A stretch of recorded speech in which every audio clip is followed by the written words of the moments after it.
for Ridgeway. So Microsoft Patch Tuesday saw 130 flaws, vulnerabilities being addressed, including 4 that are considered to be significant, so severe. With those, they are security bypasses, CVE 2023-32049, which affects Windows smart screens, and CVE 2023-35311, which is vulnerability in Outlook. In both cases, clicking on malicious URL or maliciously crafted URL will lead to a compromise of the victim's PC.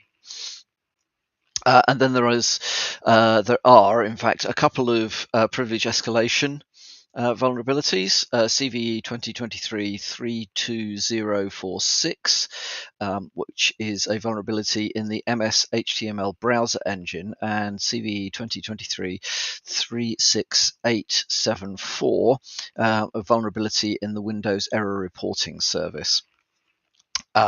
Again, if the browser can, if you can be tricked through the browser to open a specially crafted file, email attachment, that sort of thing, that can trigger the exploit. Those 4 are being actively exploited, so it is definitely a good plan to get these patches involved. The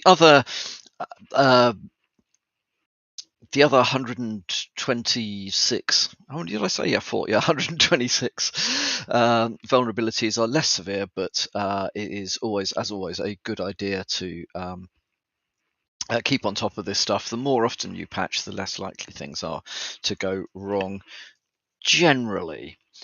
Which leads me on to Apple. So recently, Apple introduced the concept of rapid security response patches. Historically, they've tended to hold back on patches until they've been through what looks like very extensive internal quality assessment and testing.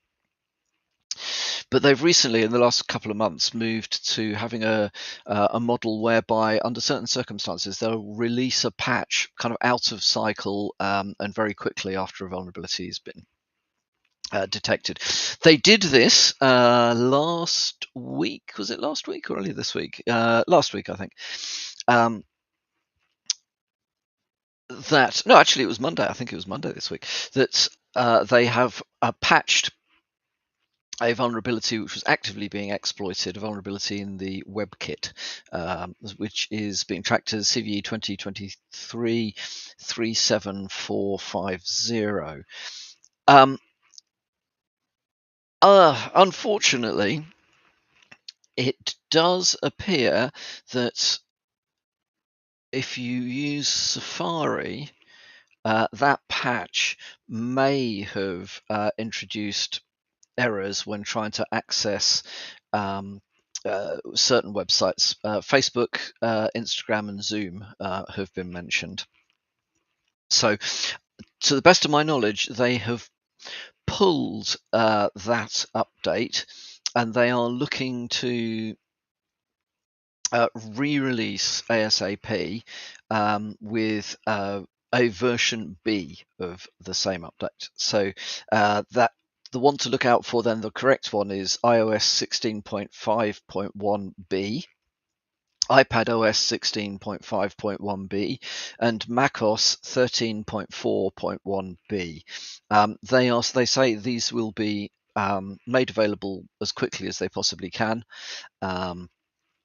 It is, I think it's just a consequence of the fact that there is a trade-off between how quickly they can get these patches out, especially if they're being actively exploited, and the amount of time that they have available in Q&A to uncover particular sorts of bugs. I'd be very surprised if Apple hadn't tested against Zoom and Facebook and Instagram and so on, because they're obviously market leaders, very popular sites. So it may be that under certain circumstances, certain things that people do trigger the error. So If you have installed those updates and you're having problems, that's why. If you have not yet installed the updates, you get a black mark from me, but you should then look to make sure that when the version B of the updates are available, that you install those as quickly as is possible for you.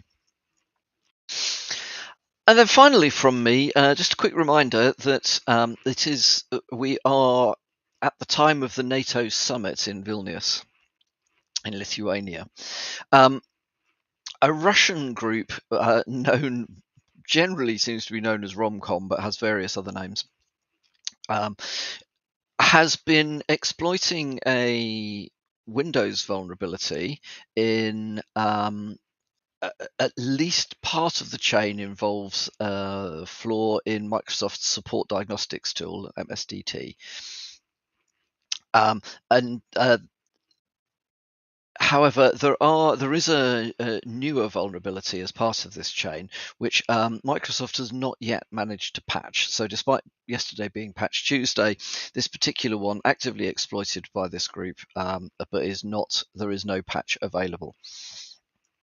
It involves sending a malicious Microsoft Office document to the victim. If the victim opens the document, their machine will become compromised.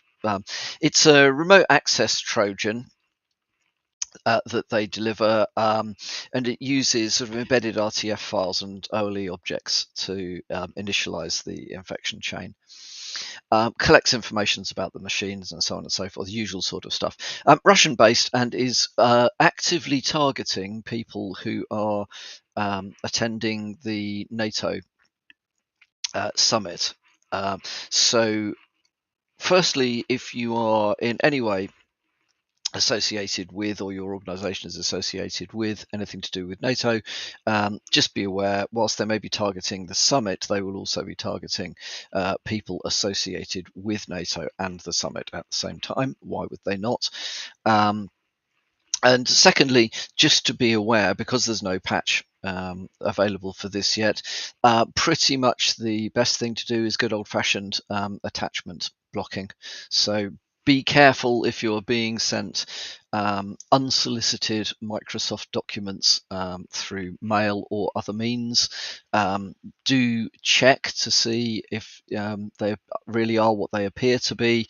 The normal sort of stuff. Check the sender, make sure that it's something that you actually intended to get.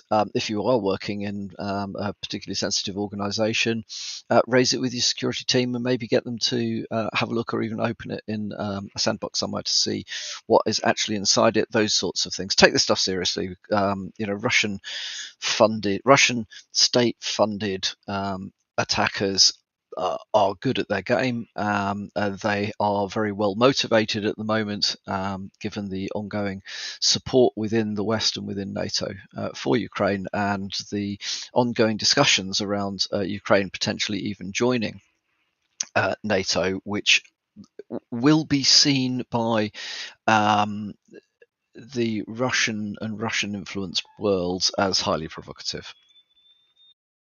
So that's all from me for today. Hope you have a great Wednesday, and I will speak to you all again tomorrow morning.